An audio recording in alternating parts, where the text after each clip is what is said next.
Hello, my name is Anthony Aljami, and it is my honor to welcome you to the California Youth Leadership Summit. This event is for youth by youth. It is planned by high school students and college students all throughout the state of California, and it welcomes students from 140 different countries around the world. Hi, I'm Olivia Manning. I'm a student at South High School in Torrance, California, and I'm the high school chair of the Youth Organizing Committee. It's my pleasure to welcome you to California Sister Cities California Youth Leadership Summit and California Young Artists Expo. We have two panel discussions with students from throughout California and from around the world discussing topics important for today's youth. Number one, world peace and cooperation, climate change and sustainability, racial and gender equity, quality education for all, and social media. We are thrilled to have one of Japan's hottest groups, Adarashi Gakko, joining us as our musical guest. In addition to topping 2023 Yahoo Japan Search Awards in the musician category and having the highest number of views on Japanese TikTok in the first half of 2023, they have performed on Jimmy Kimmel and visited us here in California for the 2024 Coachella Music Festival as part of their world tour to 14 countries. Throughout the event, we will be featuring art and Kododama presentations from the California Young Artists Expo. Kododama is a Japanese style of communication that means spirit of language in English, that conveys deep messages using short and memorable words, photos, videos, illustrations, and music. We will have awards throughout the event honoring California's top young artists, as well as outstanding contributors to Sister Cities programs in California. We would like to thank our sponsors, SoCal Gas, the Academia 21st Century, and the Southern California News Group for making today's event possible. We hope you all enjoy today's event as high school and college students from California and all over the world share art, enjoy music, and discuss hot topics. My name is Manal Hassan, and I am the college chair of the California Young Artists Expo. We have received over 800 art submissions and Kododama presentations from high school and college students from California and around the world. We will be highlighting art submissions through the award presentations, as well as at the end of the summit. We hope you will visit the website at www.californiasummit.org/art and view all of the wonderful art we have received. Greetings, everyone, from the Consulate General of Japan in San Francisco. It's so encouraging to hear that young people like you are interested in world affairs and developing your knowledge and leadership skills through Sister Cities programs. These relationships between sister cities are irreplaceable bonds that transcend borders and foster personal growth, especially for young people. California has sister city relationships that span the globe, including Japan, and this summit is a wonderful opportunity for you all to strengthen those relationships by making friendships and connections with your peers around the world. I can point to the strong ties between Japan and California as an example of why these connections are so important. Between Japan and California alone, there are 109 sister city relationships. Each of those is founded on a basic recognition of the value of those person-to-person bonds, the kind that I hope you all will develop today. By building these relationships, even just by getting out of your comfort zone and striking up a conversation, we plant the seeds for a more connected future. I'm very grateful to see such passion for citizen diplomacy from young people like you, and I look forward to hearing of your future successes. Thank you very much.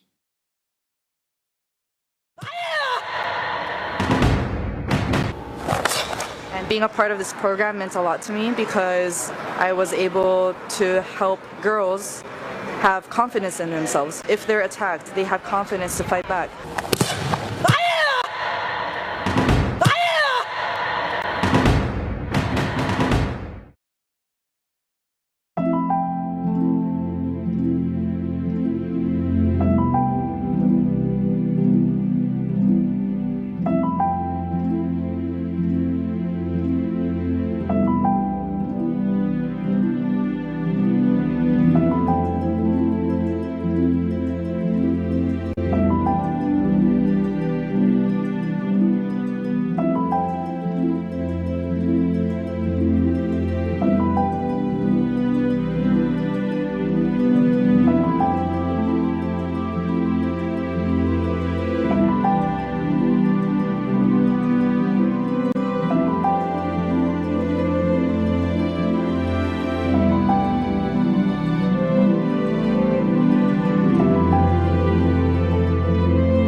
Next, we have our first panel of high school and college students from throughout California and around the world. Hello, my name is Emily Kasravi, and I live in San Diego, California.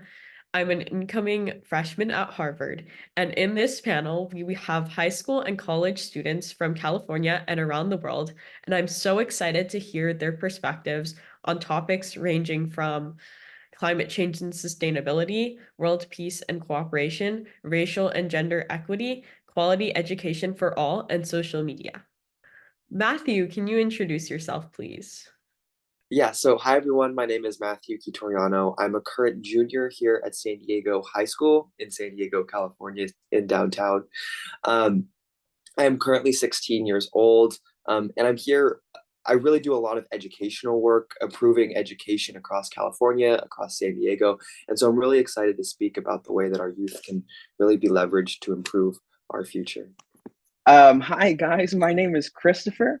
You can call me Chris for short. Um, I go to Woodbury University. I live in Los Angeles. I major in film, and I just really am very, very excited just to be speaking to all of you right now. Thank you. My name is Janeta Barayan, but you can surely call me Jenny. I'm from Bangkok, Thailand. Right now, I'm 18 years old, will be 19 soon. And I'm majoring in biomedical science in Kasetsart University. And it is a great opportunity for me to be sharing my perspective of life and the world with you guys today. So I'm also from San Diego, California, and I go to University City High School where I am a sophomore. I'm also 16 years old, and I'm just really excited to be here. Hello everyone, I am Shiraz Ali from Republic of China. I am doing a post-graduation from Southeast University. My major is structural engineering related to the climate change and sustainable building designings. And my home country is Pakistan. And in China, my like a city is Nanjing. I'm Uma. I'm 18 years old. I'm currently living in a small town in California called Dixon. I go to Davis High School, and in the fall, I'll be going to Cal Poly Pomona and majoring in gender, ethnicity, and multicultural studies. So yeah, my interests kind of include social justice, mostly racial justice and equity work, but also gender, LGBTQ, different abilities, all that. I'm very excited to be here and share my thoughts. Hi everyone, I'm Najwa, but you can call me Nana. I'm a final year student at Gajah Mada University, majoring in environmental geography, specifically at climate change and public policy. I also currently live in Yogyakarta, Indonesia, if you might heard about Indonesia before. And I also really into talking about environmental stuff such as climate action and sustainability. And it was an honor for me to be here to share my thought and to hear your thought also here. Thank you. My name is Ava Kasravi, and I am a sophomore at Canyon Crest Academy, and I'm 15 years old. And I'm really excited to be here today to share thoughts about the world, which I'm really interested in, and also to hear everyone else's thoughts. What would you like to see in terms of policy changes and action in the next 5 years to help save our planet? About the policy that I would like to see to help to save our planet. I'll say first the emission regulations to enforce certain limits of greenhouse gas emissions, and also renewable energy investment. I think to have like a green energy transition, it's also important for us, such as for biomass or bioenergy or something like that. It's also important because it will reduce greenhouse gas emission and or GHG emission, and also sustainable agriculture to support sustainable farming practices to reduce carbon footprint. I think it's also important policy that we have to embrace because Indonesia is also embrace about agriculture and stuff. So I think it's so good for us. Yeah. I want to make a really quick comment on specifically, you talked about California's plastic bag tax. I find it really interesting. I was in support of it, and I still am, But one of the things that I noticed really interestingly is that a lot of lower income communities actually use plastic bags in a lot of ingenious recyclable ways. So, for example, I know I personally don't use trash bags. I only use reusable, or I only use grocery store plastic bags as trash bags.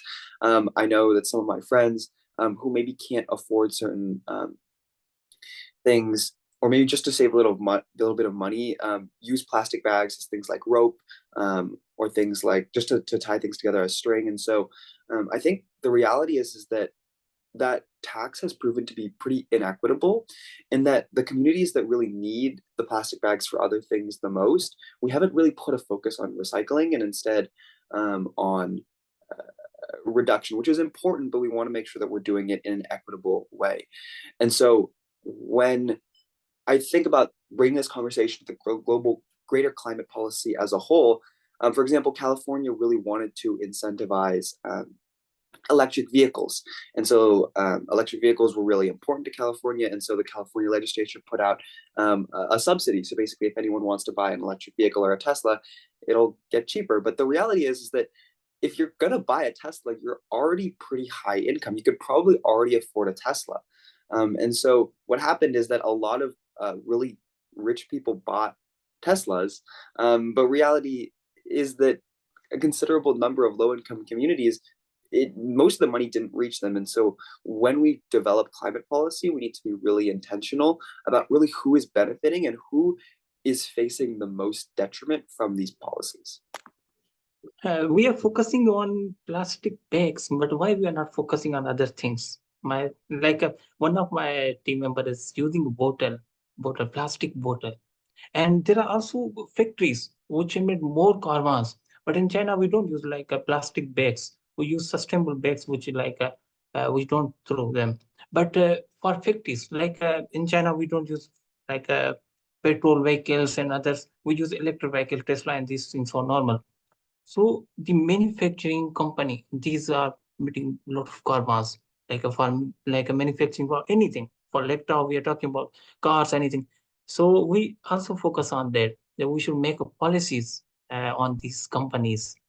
I think that a lot of people really focus on certain aspects in legislation with like plastics, for example, the plastic bags that we were talking about, but a lot of other plastics that are being used don't really take up a lot of the attention. For example, a lot of plastics that are used for food packaging usually food just gets packaged in them, and then people eat the food, and then all of the plastic and the packaging gets thrown away. And there's like really specific sort of like regulations with like 25 cents like a plastic bag like in San Diego, versus a lot of like this packaging doesn't actually get that same tax, even though it's like the same plastic.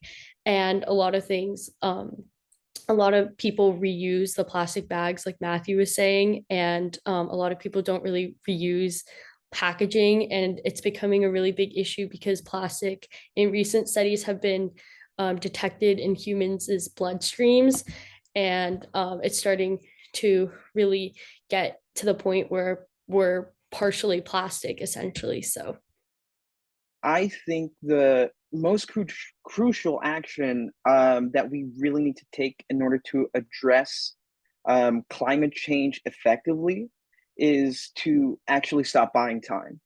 The time we think that we have is honestly arbitrary, and it really doesn't exist. The urgency of the climate crisis demands immediate and substantial action. My generation, which is everybody here, voices their concerns loudly, and it's amplified just through a multitude of platforms, just reflecting our frustrations. And obviously, plastic has to do something with it, but that's just a small little fraction. How can we as youth do our part in spreading peace throughout the world? I think first and foremost, it's important for us to be educated on what's going on in the world. I think we need to do our research from reliable sources, and we need to also figure out what those reliable sources are, because a lot of the time we hear, oh, BBC News or just like some very Eurocentric news outlets. And it's important to recognize that there are other countries in the world besides European countries in the US, and it's important to hear the perspectives of all of those countries as well. And then also, it's very important that we actually take action. Like, I I would think for a long time, my thought process would be, oh, yeah, I'll do it eventually when I have a support system. But a lot of the time, you don't have a support system because the older generations don't necessarily understand the importance and how vital it is that we actually take action. So, a lot of the time, you have to just put yourself out of your comfort zone and really get out there and say, hey, I'm going to be a leader in this. And then people will follow you. So, I think to combat all the violence in our world and to really foster world peace and cooperation, we need to take action. That's the most important thing. Be educated and take action. I think we should understand that we live in a diverse world, from diverse race, nation, region. And I think first we have to understand that live in a very diverse world, from different background and different, probably socioeconomic, different passion and different interests and skill. After we understand about the diversity and we can aware about the issue around us, we have to increase our sympathy and empathy surround ourselves, understand that we live as a global citizen. I think it's also it's also important that as a global citizen we have to about global problem or a global issue, and we have to take action about this issue, or take the real actions. And I think the cooperation it also matters because global problem will be solved with the global cooperation from other nation or other country or other university as well. So I think we also have to understand our role as a student and global citizen, and we have to increase our empathy around us. I think it's for me. So about the world peace, I definitely agree that we all, have to work together. And like Uma was saying, there someone has to, lead and initiate this like project. And there's definitely a lot that we can countries can learn from other countries to help benefit like our world. I know like before we were talking about climate change, and there's actually one carbon negative country, Bhutan, and they have a lot of policies related to like reducing fossil fuels through using like hydroelectricity and solar energy. And these like government legislations that we were talking about earlier, as well as preserving their forests. So regarding education, I find it really frustrating, like as a young person, looking at the media and being at school, and even with my own parents, like having all of this stuff saying, you need to believe this is what you should believe, like just being told what to believe with no like basis with facts. Like I want to be educated on all of the facts so that I can make that decision for myself. And I think that that's something that a lot of youth are really struggling with, is just being told what to believe and saying this is wrong, this is bad, and then not having anyone say, okay, this is why it's wrong, or here's some like facts that you can go off of. And I think that that's really important. Like I want to know all of the details so that I can make that decision for myself. And I think that that is really powerful when everyone can do that for themselves, and especially for youth to be doing that for themselves. So we can start with, how would you define equity, and why is that definition important to you? Equality is giving everyone the same thing, the same amount of things. Equity is giving them proportionally how much they need. So some person might need way more and some person might only need just a little bit of aid. So it's important to understand the difference between equity and equality.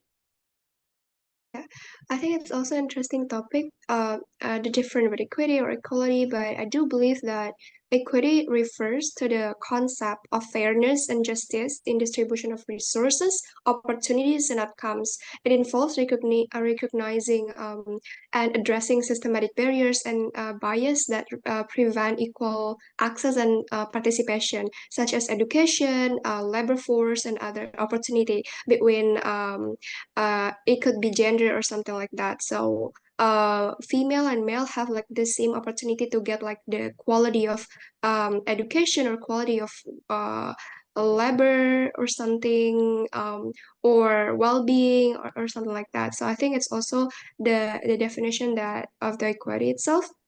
And I think equity is not just about treating everyone the same, but rather about acknowledging and addressing the unique needs and circumstances of each individual or group.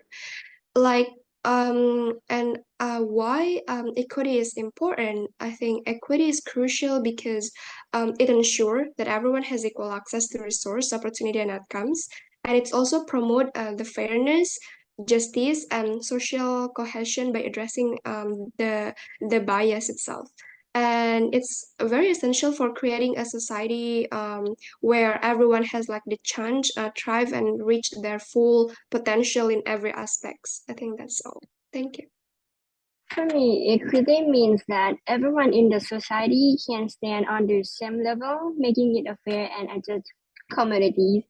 Equity is important for everyone, not just for me, because it ensures that everyone have access to the resources and opportunities that respond to their needs. This can give those who initially lack certain opportunities and the chance to contribute more effective to the society's progress. What does quality education for all mean to you personally? Okay, I think it's also an interesting topic of the quality of education, because I do believe that quality may be different from everyone and maybe have like a different standard, but quality education for all means ensuring that every individual, regardless of their background, socioeconomic, and her racial or region, has like the same access to comparative, equitable, and inclusive education, no matter where they come from. And it means providing not only the foundation of skills of literacy and numeracy, but also fostering critical thinking and problem solving. Because sometimes, like some education curriculum, like just taught us about like remembering or memorizing something without any critical problem solving skill, like the exact problem that we're facing right now. So I think it's also important to have like this kind of like a soft skill, not apart from the hard skill, and also social emotional development about the diversity, tolerance with others backgrounds. It's also important for the quality, and this curriculum that relevant to the inclusion. So I think that's what quality means for me. Yeah, to add on to what Najwa was saying, I think, an education is like so much more than just like learning like facts or even like applying it to problems. I think like education has to do a lot with like working with others to sort of gain new knowledge, as well as working with others to sort of like solve these problems. And I definitely think, different people have different interests. So a quality education could look different from each like person to person. But I definitely think it should empower students to sort of go into the fields that they're interested in and explore more about what they're interested in, and learning, like new facts and obviously the content, but as well as like the working together, different skills like working with others, which definitely create a more holistic view of what an education is. Quality education for all means that everybody has access to education. So no matter what gender you are, no matter what race you are, no matter what your economic status is, anything like that, I think that every single person on this earth should have the opportunity to get a good education. I want to reiterate what both Najwa and Ava said. I think that it's really important that you have both the hard skills and the soft skills. I think that it should be a place for you to express yourself. School should be a place for you to express yourself and find your interests. And most importantly for me, it should be a place where you see yourself represented, both in the curriculum, in the classes you take, and also in your professors and your teachers. I know that I've had maybe one Black teacher, and all of the rest of my teachers have been white. I've never seen people who look like myself teaching me. And when they're teaching history, for example, when it's a white person teaching history and they cover topics about people of color, usually those topics are negative. What happened to these people? What did white people do to these people to put them in that situation? I think it's important to have that experience, like that lived experience, to be able to properly teach the hardships that people of color have gone through, for example, also LGBTQ people, women, disabled people. But I think that we really need to see ourselves represented. And not only do we need to hear all of the bad things that have happened to us by colonizers and by white people. I think we also need to hear about the successes that we've had as people of color, as LGBTQ people, as disabled people. It's important to hear where your community has made strides, where they have invented all these great things and had all these amazing experiences, and celebrate our cultures as well as learning about the hardships that have happened to us. I was wondering if anyone can share any personal experiences or observations regarding disparities in educational opportunities. I'd just kind of like to highlight that I think a lot of us are talking about the upper level high school or middle school educational experiences that we've had, specifically regards to around, teaching really profound history topics about the plight of our marginalized communities. And I think that's so important to do it in a representative way. But when I think of really what is high quality education, I think the really hard part is that we can't really begin to have those meaningful conversations unless our students are able to read and write. And so these are really foundational skills that are really often overlooked. And so, like, just in California, only like 40-50% of our third grade students are reading at grade level. And in fact, like only 3/4 of adults are literate. And so what I see is that a considerable, like we focus a lot, especially in the activism space and the civic activism space, about racial equity and inclusion, which I love and I 100% support. But I think really the reality is that when I think of what a high quality education is, the part that I would focus on the most is, are kids able to read and write?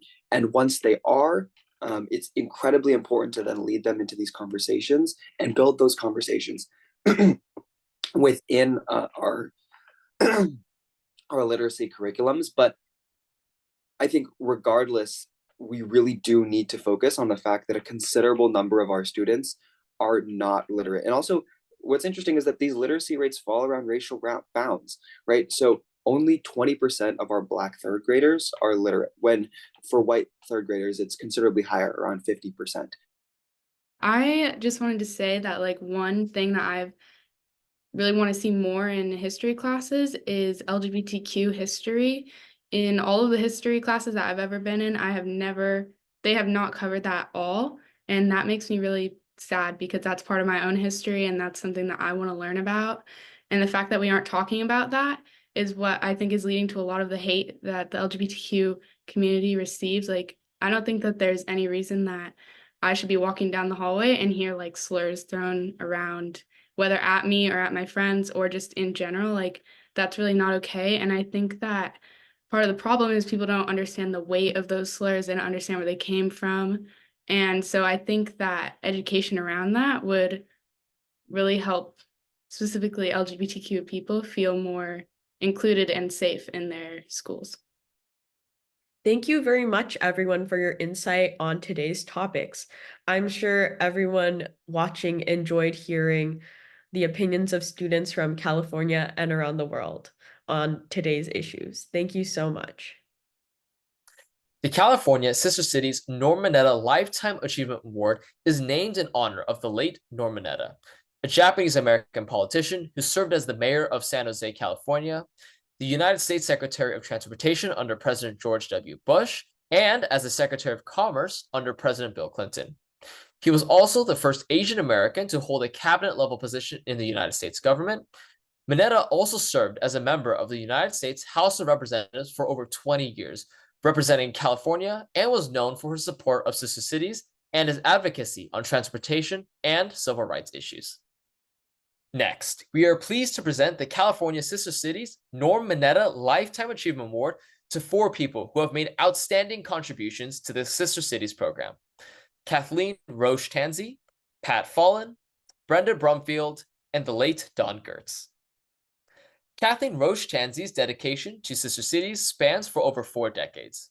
Since 2007, she has served as a Sister City International California State Representative, and she has had pivotal positions such as President of the San Diego International Sister Cities Association and a member of the Board of Directors of Sister Cities International. As a Sister Cities International State Representative for both California and Colorado, Pat Fallon champions the cause of international cooperation. Pat Fallon has served over 12 years as Vice President and Secretary of the Board of Directors of Sister Cities International and led the Santa Barbara Puerto Vallarta Sister City program in California. Brenda Brumfield, a seasoned leader in international relations, serves on multiple boards, including California Sister Cities, Sister Cities International Northern California Chapter, and the Vallejo Sister City Association. Additionally, she holds the role of Northern California State Coordinator for Sister Cities International.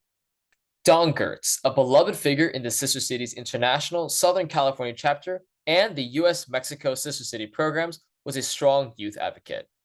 He passed away unexpectedly in 2023 after a distinguished career in architecture, military service, and charitable endeavors.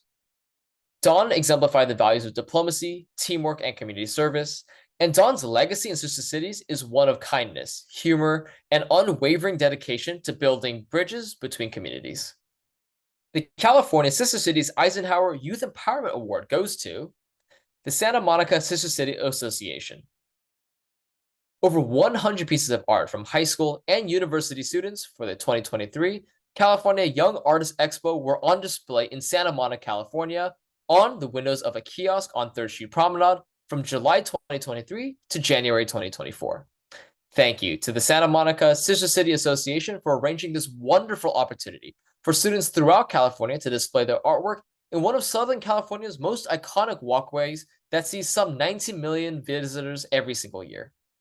Next, I am extremely pleased and honored to introduce you to the California Youth Leadership Summit Honorary Chair, Dr. Thelma Press.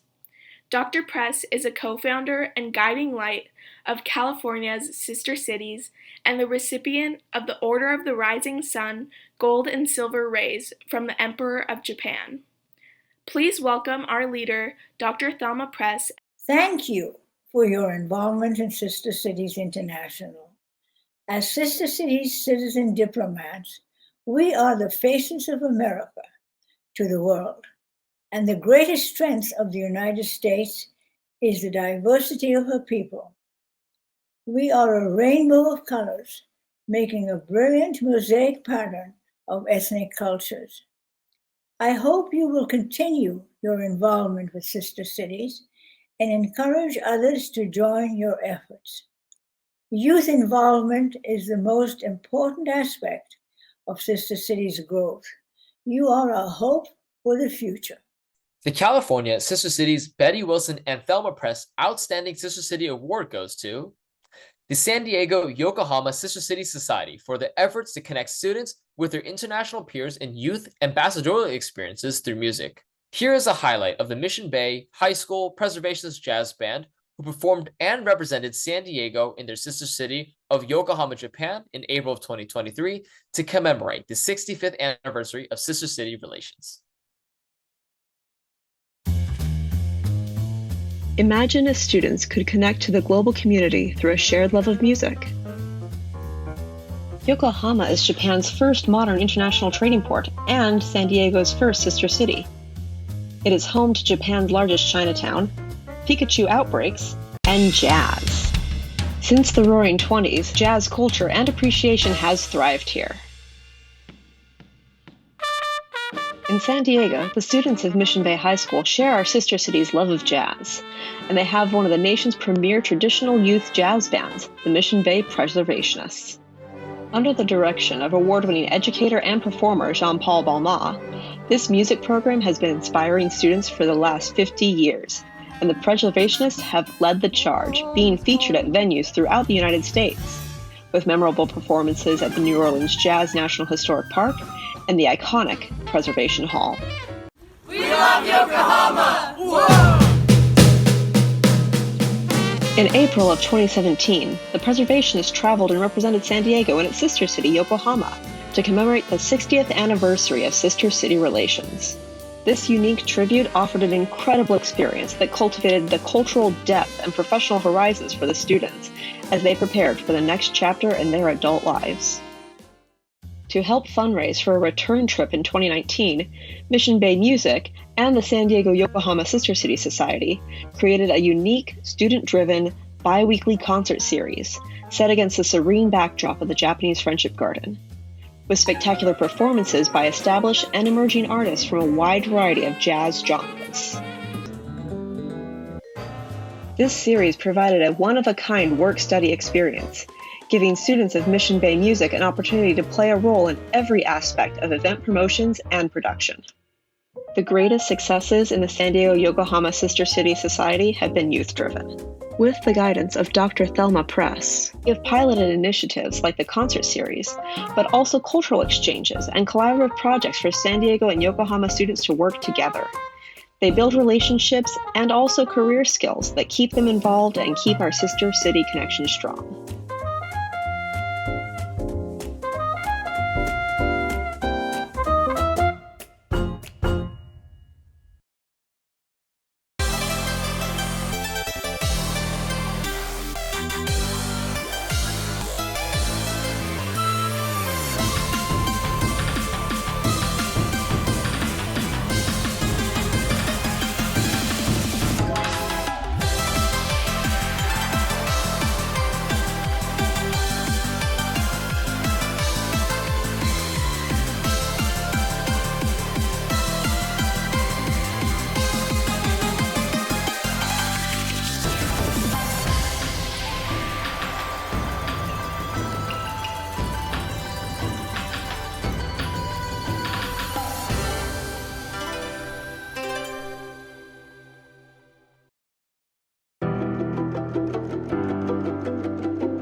We are pleased to introduce our next panel of college and high school students who are joining us from throughout California and around the world. Hi, my name is Caitlin Briones. I'm a senior at Summit Tahoma High School, and I'll be attending Lewis and Clark College in the fall. Aiden, could you please introduce yourself? Hi, my name is Aiden Park. I'm currently a rising sophomore at UC Berkeley studying applied math and business. And I think what brought me to CYLS is my passion for world cooperation and peace. There's so many world conflicts going on nowadays, whether it be, Palestine and Israel happening now. There's also, Ukraine and Russia. There's so many global conflicts. And I really believe that being a part of CYLS is the best way in order to bring awareness to these issues and really start enabling change. My name is Olivia Manning. I'm from Los Angeles, California. I'm currently attending South High School. However, next year I'll be going to New York and attending Syracuse University as a political science major. I think the thing that I'm most important in talking about is political activism and how to incorporate that into schooling at a young age so that by the time we grow up and are ready to enter the world, we have that sufficient knowledge and background that pretty much will just make everybody more available to learning more perspectives and learning different things about each other in a place that's not coming from judgment, rather from just appreciation of different viewpoints and different standpoints. My name is Ibrahim Sangolo from Kenya. I'm a second year student doing Masters in Counseling Psychology, and I have also majored in sexual reproductive health of adolescents. And in my free time, I am a global instructor with the Moth, where we do storytelling globally. I'm really excited to be here and meet fellow young people with like-minded objectives. Thank you. Hi, I'm Grace Rousset. I'm from Southern California. Currently, I'm a community college student and I'm attending Mount San Jacinto College. I'm majoring in international relations and minoring in French, and I plan on transferring to a four-year institution where I will continue my major in international relations. After that, I plan on attending law school. I don't really know where yet, but I plan on becoming an international human rights lawyer. And I am, of course, by my major indicates, interested in world peace and cooperation. Thank you so much for this opportunity. My name is Emmanuel from Nigeria. I am a change maker and also an engineering student focused on using engineering to change world problems. And I am also interested in world peace, cooperation, and qualitative education for. Thank you. Hi everyone, my name is Manal Hassan. I am a community college student here in Southern California. I go to College of the Canyons. I am majoring in biochemistry and minoring in art history, and the topic that interests me the most is climate change and sustainability. Hello everyone, my name is Eman. I'm from Jakarta, Indonesia. I'm a psychology student, but I'm studying online in Charles Sturt University, and I'm passionate about humanities. My name is Vihan Bhardwaj.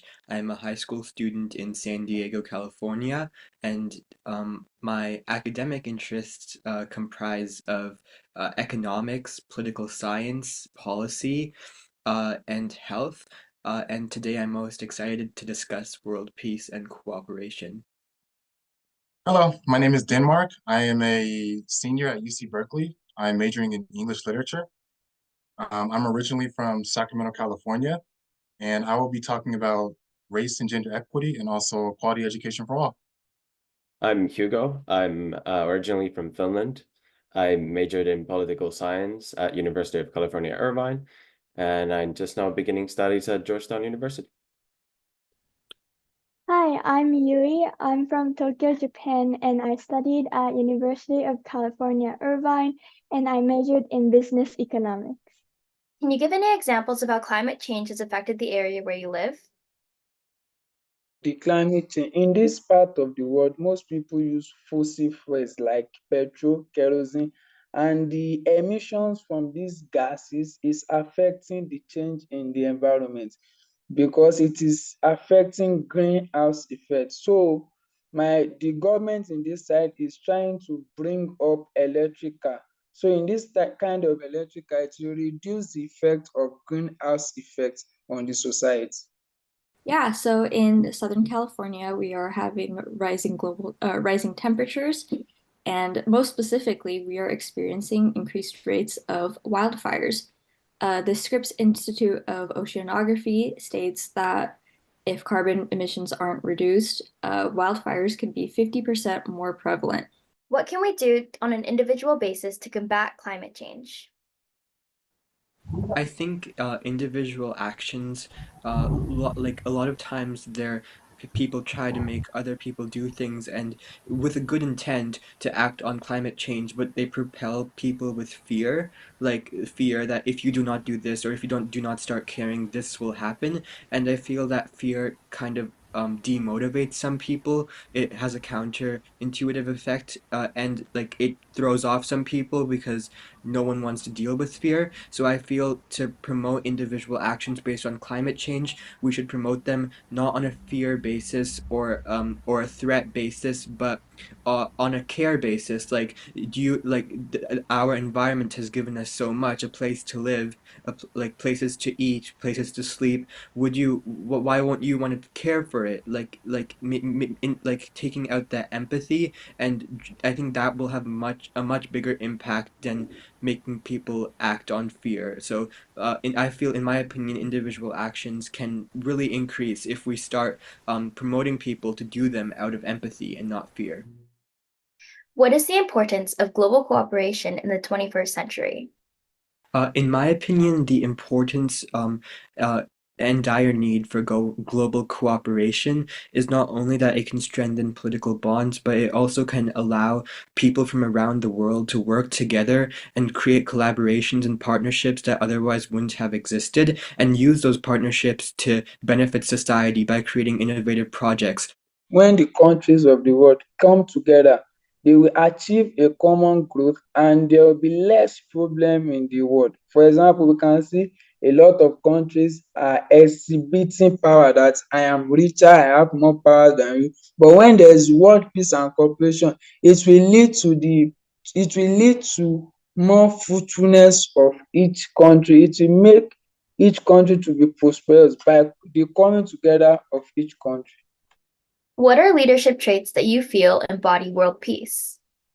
I think the biggest leadership trait that embodies world peace is civility. The ability to talk to people who have a different opinion and do it in a civil way. I feel that is a trait that completely embodies world peace, because discussions are the way that we understand each other. We know that we're not as different as we seem, and our opinions or feelings are not as polarizing as they seem to be without having a discussion. So for me, the biggest trait that goes into building a world that is peaceful and has cooperation within it is the ability for people to speak freely and respectfully. For me, I think I agree with all the points mentioned, especially about leading with compassion, because like when we are able to like lead with compassion, that's how we can create change and not like quick to judge. So I think that's like a crucial part for for us to have, like when like leading a community or like organization. It's important to have like compassion. What role do you think education plays in fostering a culture of peace and understanding among nations and cultures? I think that education is one of the first steps into learning how to understand other people and the way other people live and communicating effectively with them. I feel that a lot of times in education, we are exposed to new viewpoints through like novels and literature. We learn about history and we see the mistakes of the past, and we're able to view those mistakes and say, okay, well, where do we go from here?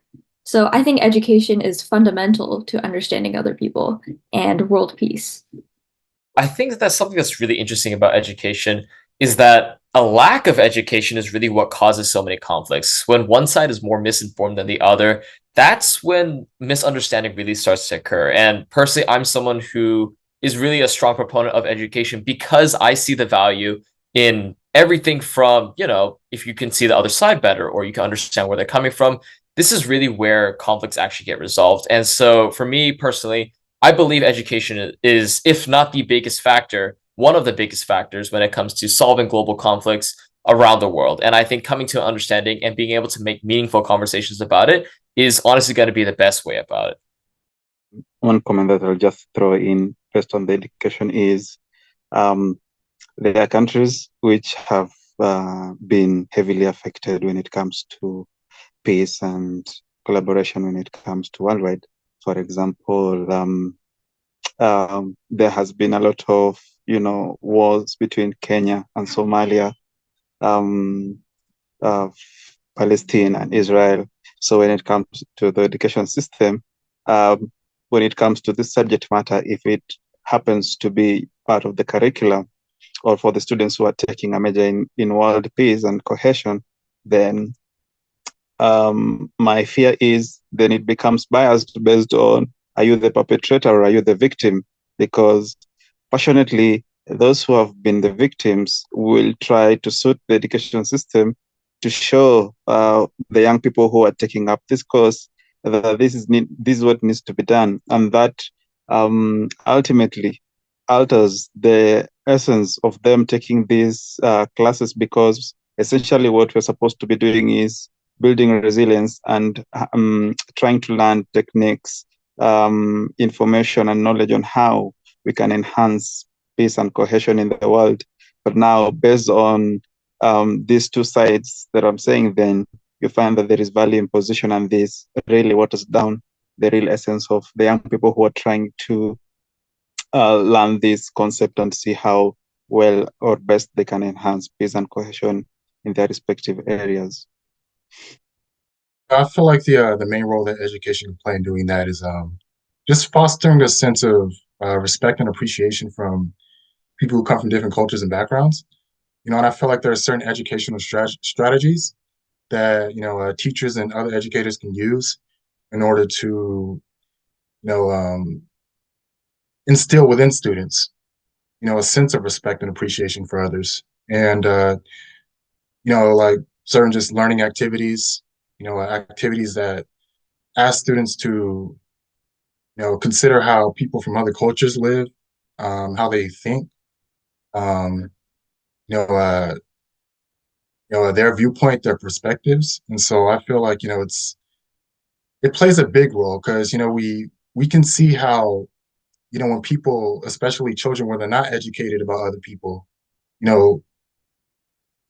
that what happens is those students start to develop certain biases, and stereotypes about others, and that really stems from a lack of education. And so it's vital, in my opinion, that we use education as a tool, to start to influence students, to develop a much, to really to open their mind to others. It's important that people are open-minded, and it starts in the home, of course, but it can also begin in the classroom.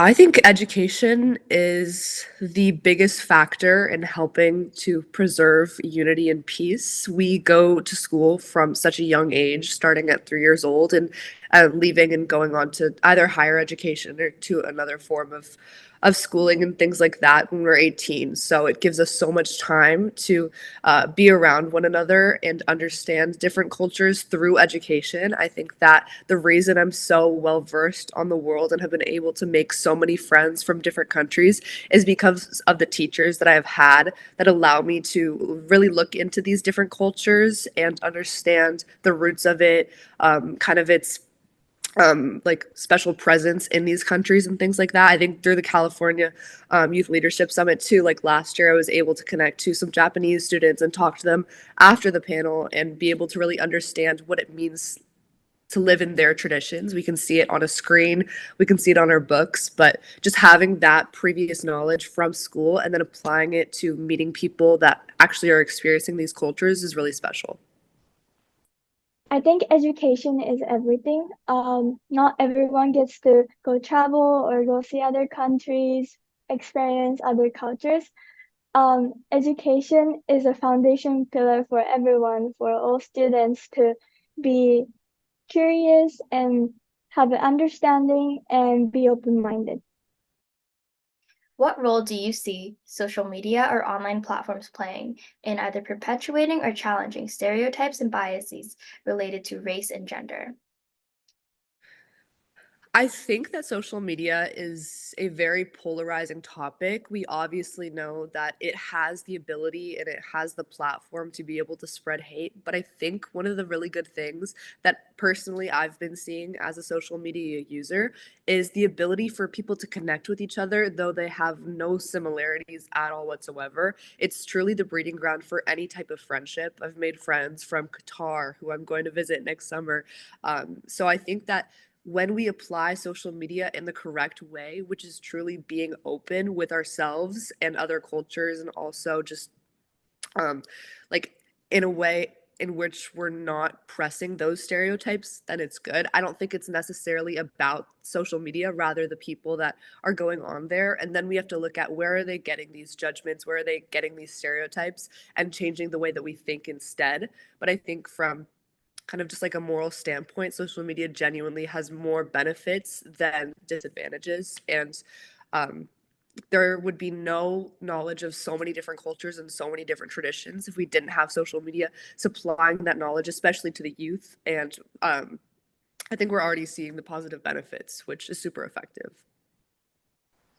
I feel like during quarantine, everybody just kind of fell down this really dark hole into the internet, and it caused a lot of things to emerge, including toxic masculinity and a new rise of misogyny, especially in America, with the emergence of male podcasters who are talking in circles about very misogynistic topics. Like the most famous one is Andrew Tate, who goes around kind of discriminating against women, or even the topic that's being raised up again by a small minority, but yet it's still a minority of people in our generation, claiming that women should not have the right to vote because women are too emotional, stems from thinking that men's thought process is superior. I mean, all of this stuff, it just seems like we're so past this in the 21st century. To be able to go back to old claims that were once used to take away women's right to vote. And now with all these things coming up, it just seems so scary how far we've moved back because of social media and the emergence of new platforms that allow for misinformation and dangerous and harmful information to spread like wildfire. I completely agree. I feel social media has played a big role in not only perpetuating stereotypes about gender, but also about race. There's so, because people on social media can say anything without having to maintain the same amount of accountability they would have when they're speaking it in front of a real person. Because they can just say anything and go away and turn off their phone. They don't have to deal with the pain and hurt the viewers who watch that experience, seeing that those stereotypes just being perpetuated freely. And the way social media works, social media capitalizes on what makes people angry, or what things are controversial, or things like that, and claims like those, they get a lot of popularity on social media because social media promotes them, because they earn money, because that makes viewers stick on, because they are realizing what's happening. And so this whole system of social media and how big media corporations manage it and use it to their benefit has resulted in a lot of fringe claims being promoted. What does quality education for all mean to you personally? I live in Los Angeles, and obviously there's so many different wealth disparities, especially within our districts. And so I see the school to school disconnect of how education that is truly equitable affects somebody, and how even if you're on the same slate as someone in terms of having a passion, the correct education and the correct schooling journey will help you reach that point. And if you don't have it, you can have as much passion in the world, but without equitable education, you're never going to achieve it. So I think what it means is just being able to spread resources. I know in Los Angeles United, or LAUSD, they're starting to spread supplies and be able to give more resources, and outside organizations are helping to add stuff like this. And I know in my school district, we're very lucky with being, pretty well off in terms of having resources and going from elementary school where we weren't given computers and things like that, and we didn't have much technology that we were able to apply ourselves to and use in our schooling, to now having pretty much all of that, iPads, computers, TVs, kind of at our hands in classrooms. I think just supplying resources to everybody and giving them that opportunity, giving them what they need to succeed in the field of whatever they choose, because there's so many different avenues for so many different kids, and they just don't know it yet because they haven't been given those resources to find out what truly makes them tick. And that's why I'm in LA specifically, we see a lot of kids that are choosing not to go to college because they weren't given the resources to find out why they would need to go to college, what they'd like to do, what makes them tick, what gives them kind of that excitement of something they want to do with the rest of their life. I think that quality education for all means that all people, regardless of socioeconomic status, are able to have the same quality of education and same opportunities. For example, here in the US, public school funding is determined by housing prices, and that creates a really big disparity between rich neighborhoods and poor neighborhoods. So I feel that quality education for all should mean that all public schools, all schools, no matter what, should have the same opportunities and same resources.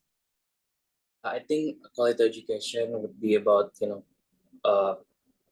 building and like upgrading a school where it's child friendly, and also like the main focus is like for the students, like for their life, because like like back in high school or like middle school, like there are some subjects that I just feel like right now it's I don't know, it's not really useful. So yeah, I think like they especially like in Indonesia, I think they should create like they should design what do you call it, a curriculum where it's like focusing on student and like how it gonna help them in the future. Well, coming from a Finnish background, quality education for all really means the equality of opportunity. This question is sort of framed in a way that still leaves room for different qualities of education depending on your socioeconomic status or social status, with sort of this minimum standard for education, which is great. But again, from a Finnish background, I think what it comes down to is that everyone has the same access to the same education, no matter what your status is. And by extension, then has the opportunity to do whatever they want, regardless of what kind of situation they were born into. I think education goes beyond just, absorbing material. To me, I think quality education is not just understanding and learning, different subjects. Maybe that's math and reading. While of course that is a key component of it, but I think beyond that, it also goes into understanding different points of views, different perspectives. I think one problem, I guess, with education now is that everything seems so cookie cutter, that everything is so rigid and formed, I guess, but it doesn't really teach you how to think. We're just expected to get information kind of regurgitated out. And that's something I really actually like about higher education, is it really encourages you to think more than just spitting out formulas or, rewriting essays and things like that. They want you to have your own opinion, and they want you to build upon that. And that way you can really figure out who you are and be true to yourself. And that to me is what quality education is, not just some formulas on a page, but being able to develop who you are through that type of learning. Can you share any personal experiences or observations regarding disparities in educational opportunities? Disparities in education opportunities are very germane in the world, in the sense that people from underprivileged society, people that are poor, do not have the same qualitative education as people that are wealthy, in the sense that most people that are wealthy have access to take their son or children abroad, where they will have quality education, whereas people from underprivileged society, they are studying under harsh weather conditions. There's a country in this part of the world where students are sitting on the floor, in the sense that those children did not have access to qualitative education. So this is a call on government. They should bridge that gap. They should make sure the qualitative education a rich child is enjoying is the also qualitative education a poor child is also enjoying. Thank you. Regarding disparities in the educational opportunities, I noticed that in areas that are a lot more wealthy, there's a lot more access to opportunities. So rather than growing up in the lower middle class, let's say, your opportunities are going to be somewhat limited specifically for education. While if you go up to a nicer area, let's say Palo Alto, you're going to have a lot of tutors available for the SAT. The SAT is a very fundamental process in the application and admission process for colleges. Yet, how come they have the advantage while people who are just as intellectually equipped can't match that level of opportunity? It's completely unfair. Yeah, I live in Jakarta. Jakarta is the capital city of Indonesia. But then sometimes I love to like travel around Indonesia in like small cities in Indonesia. And that's when I got the chance to see like some kids where, at a very young age, they're really like forced to marry because like their parents just simply told them that, okay, there's no point for them like in continuing their education. So like if you visit these places in Indonesia, you would see like young girls or even boys like they already married at a very young age. So yeah, when I saw it, I was like, wow, that's really sad because like they have so much potential, but then because of the like their parents, they need to like stop their dreams and they didn't get the same opportunity as we have in big cities. So yeah. I have a lot of cousins that are currently living in Chicago, and the schooling system there, although it's starting to shape up a little bit more and they've been given more opportunities, in the past it's been a little bit negligent in providing them with resources to really succeed and teachers who truly have a passion to teach. So me and my cousin, we both initially wanted to become lawyers. We're very interested in politics and things like that. But unfortunately, she doesn't want to do it anymore because the teachers that she has in history and government and economics, they don't inspire her to work better. They don't inspire her to want to pursue something because when you have a passion, you need people and you need places that will actually help you build on it and grow your excitement. I've been so lucky and so fortunate with teachers and educators, truly people like from my internships to my job to my teachers who really want me to achieve my goal and give me the inspiration to now make me go to across the country and study political science to then achieve it. So I think it's truly seeing educational disparities, especially from inside of a family, when you're very similar with this person, but because of the schooling system that they've had to go through, they're not reaching the goals that you once thought you were going to achieve together. And now we're in totally different worlds doing totally different things. So I think it goes along with supplying educational resources. It's just if we don't give our kids and we don't give schooling systems the right funding, the right resources, the right supports, then the kids of tomorrow are not going to be equipped with what they need. And we're just going to fall out of the passions that we once were told we're going to take on the world in the future. And we're seeing now that graduation rates from universities are so much lower, that kids are more depressed in schooling systems. And educational disparities doesn't even mean a lack of resources. It's a lack of feeling safe at school. It's a lack of feeling support at school. And it all ties together into the rest of our lives. I think the biggest disparities are among nations. I've been fortunate enough to see education in a lot of places like the US and Finland and Southeast Asia. And in Finland, I have a few friends who would never be able to afford community college in the US. And again, I think it's all about equality of opportunity. And if there are people in Finland, like my friends who are studying to be lawyers and physicists that could never afford community college in the US, I think it's a problem. I come from Bakersfield, and Bakersfield is actually known for not having that many academic resources. And honestly, the educational gap between some of the higher end places in California, or honestly throughout the world, is just really, really great.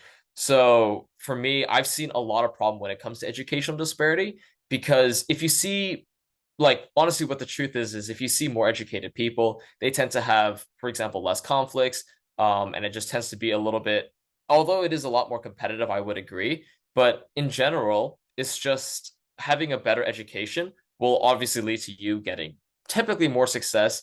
But something that happens in Bakersfield is just we don't have that much education to academic resources, any educational opportunities. And so as someone who's witnessed that myself, I've seen that because of that, you know, homelessness increases by like tenfold, or there's a lot of like people who go like just go into drugs and things like that.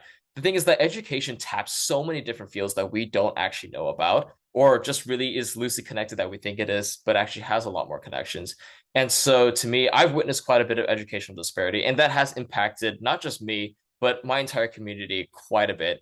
And so personally, something I want to see, you know, in the future is just going to be, hey, is there a way we can bring more equal opportunity to education to all? Because as again, I believe that the more informed people are, the better off everyone's going to be.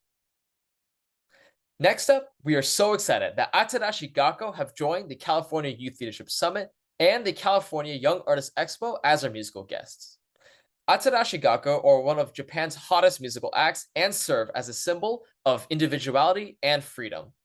In 2023, they had Japan's top spot in the musician category for the Yahoo Search Awards, and they held the highest number of views on Japanese TikTok for the first half of 2023.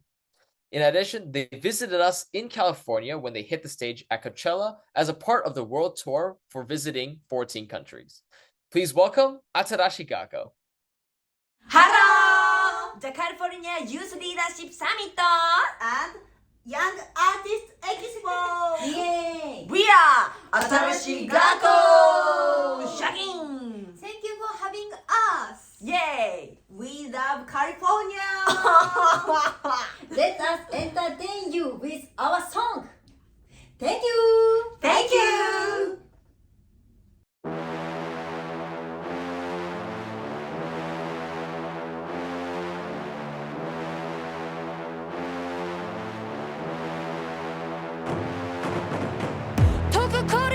You are almost 40. My lure, I can never just a yaku story.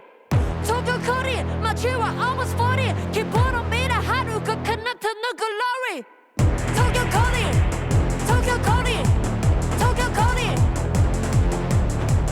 Tokyo Kori, Tokyo Kori, Tokyo Kori. 会社限界絶対読みたいけどやめれない父さん。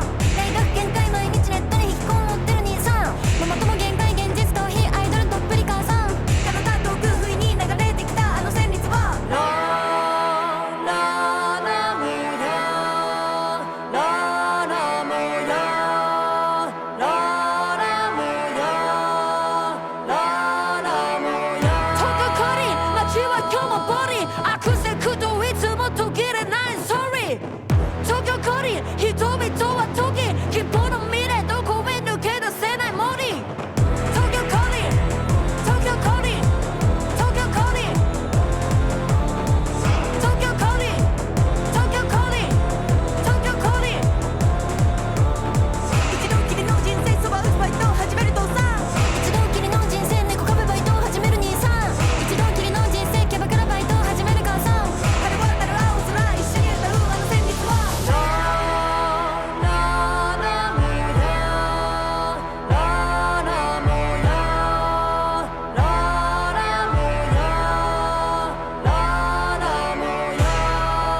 Hello everyone, my name is Kotaro Nagasaki. On behalf of Japan's Yamanashi Prefecture, I would like to thank California Sister Cities and all the talented young participants from around the world who joined this year's international event. It's my pleasure to announce the winners of the 2024 Kotaro Nagasaki Award and the Kotaro Nagasaki Kotodama Spirit of Language Award. The 2024 Kotaro Nagasaki Art Award is awarded to UC Berkeley student Caroline Roxas. Her artwork, Sunday Downtown, captivated the judges in the My City, My Town category. Congratulations, Caroline.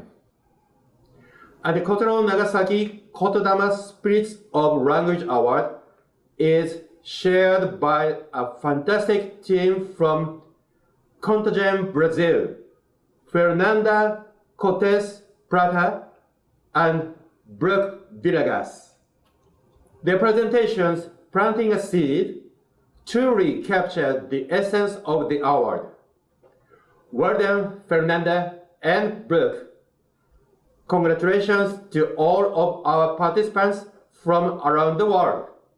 What if life meant more than you could ever imagine? What if ordinary days were actually extraordinary? What if, with just a tiny seed, you could plant a garden? Bruna Garcia is a girl with big dreams. Earning a spot at Japan's most prestigious performing arts school, ACP Academy, she hopes to change the world through dance. Yet, that isn't her biggest dream. More than anything, Bruna wants to be a light in a world filled with darkness. With her little red book in hand, she takes on each day with the goal of making a difference in the lives of those around her. But people are broken, some more than others, and not everyone is welcoming of Bruna's cheerful worldview. Determined to succeed, however, she continues planting seeds, and eventually, a new garden begins to sprout.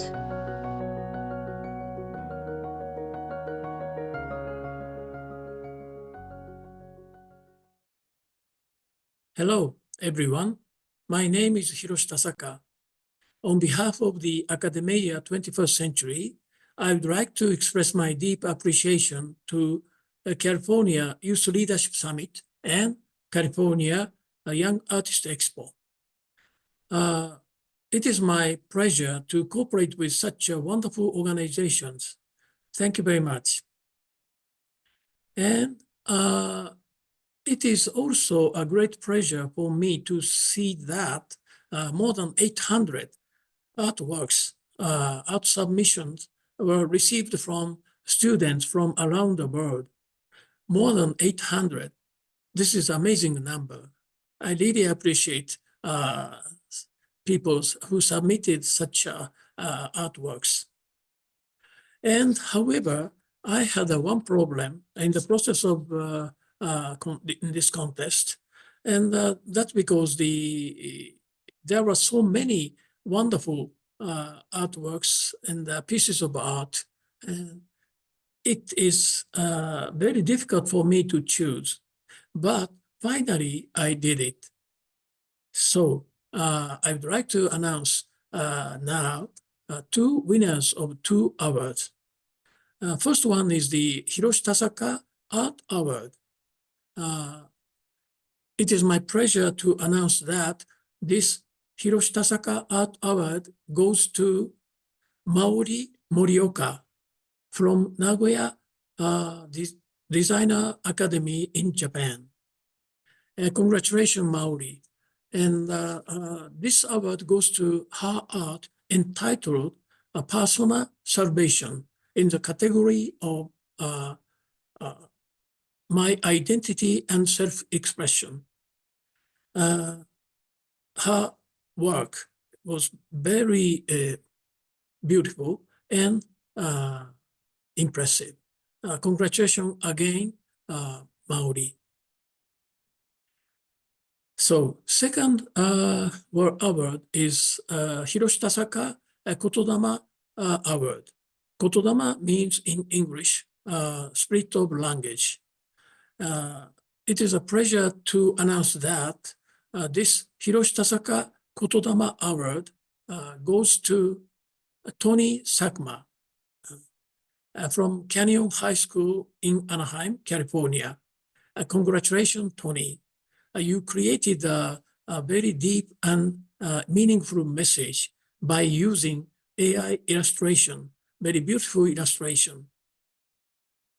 So congratulations again, Tony. So congratulations and thank you to everyone who submitted wonderful artworks to California Young Artist Expo. Thank you very much.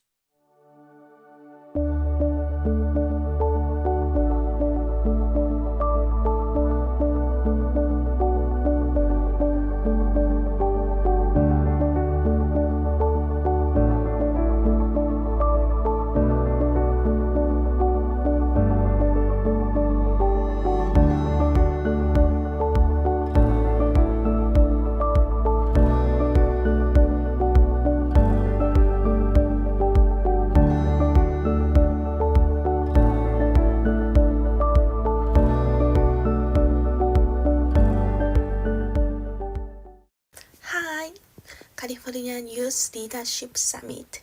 We are Tokyo Group Joshi. I'm Mimi. Please enjoy our music and beautiful art.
Since ancient times, mankind has been intrigued by the wider world.